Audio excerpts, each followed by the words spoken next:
Roger Stone here for Colonial Metals Group. Colonial Metals Group helps Americans protect their future with the most trusted store of wealth in human history. That's actual physical gold and silver. If you're retiring or you're retired, go to colonialmetalsgroup.com/stone right now for your free Roger Stone Colonial Metals Group Retirement Protection Kit. Or call 800-747-6589. That's 800-747-6589. Call now to receive your free home safe and up to $7,500 in free silver.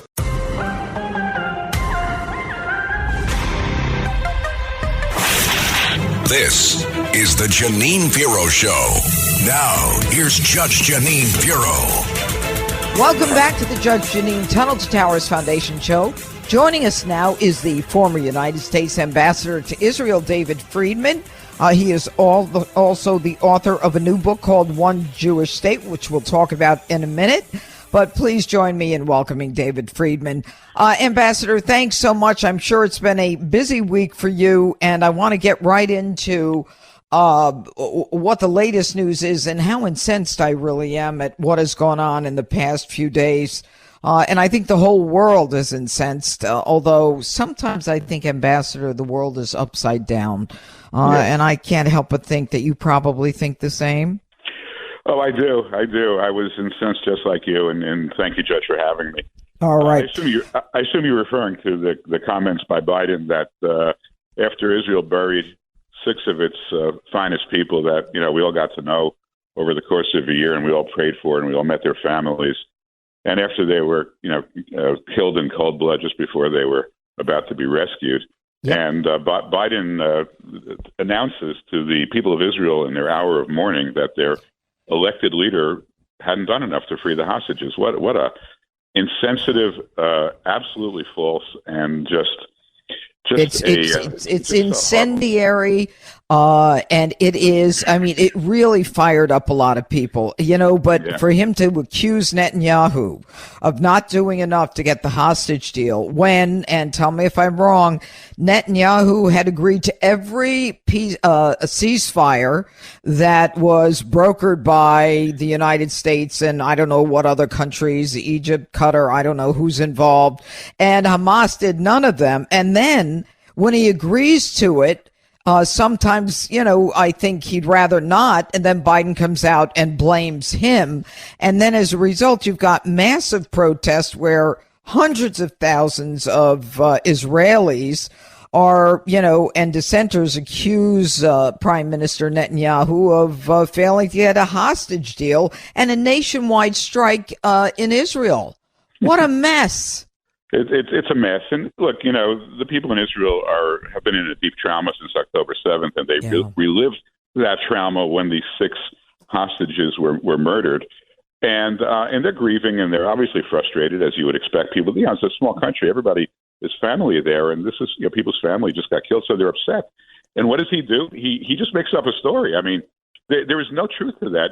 Imagine just the asymmetry between Netanyahu, on the one hand, right? He's led Israel admirably democratically for 14, 15 years.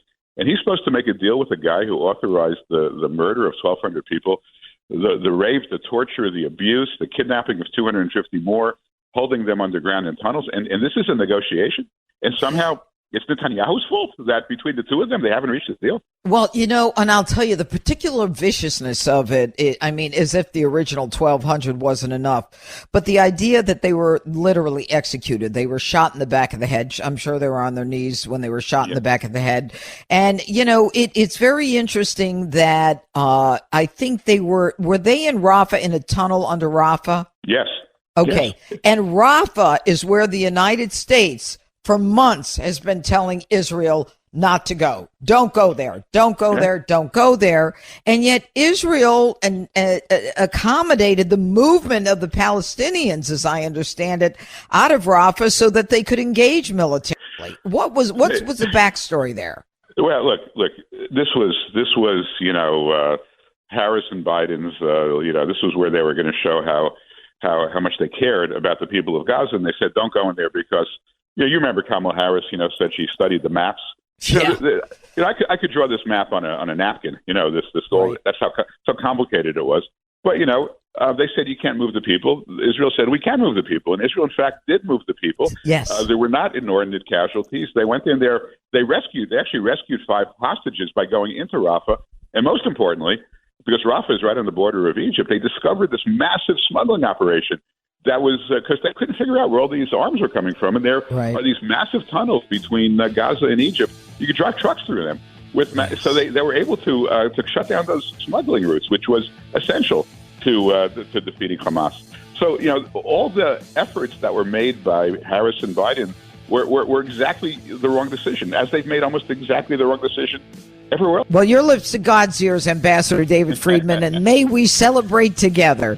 Thanks so much for joining us. All right. Thank you, Ambassador David Friedman. All right, folks, never forget, that's the promise that we made. Join the Tunnel to Towers Foundation on its mission to do good in honor of America's heroes. Donate $11 a month at T2T.org. That's T, the number 2, T.org.